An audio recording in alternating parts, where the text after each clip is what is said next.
Assalamu alaikum everyone. My name is Fizza Fatma and today I'm going to recite Surah Al-Layl, Surah number 92. أعوذ بالله من الشيطان الرجيم. بسم الله الرحمن الرحيم.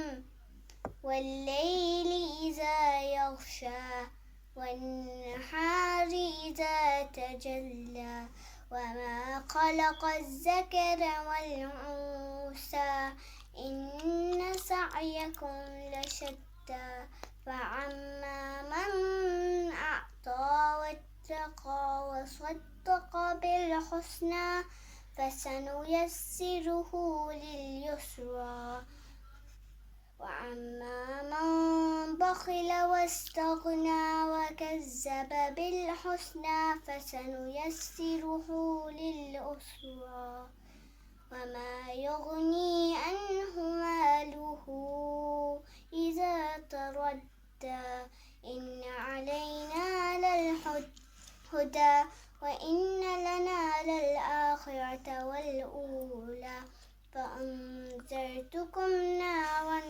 تلظى لا يصلاها إلا الأشقى الذي كذب وتولى وسيجنبها الأتقى الذي يؤتي ماله يتزكى وما لأحد عنده من نعمة تجزى إلا ابتغاء وجه ربه الأعلى ولسوف يرضى. صدق الله العلي العظيم.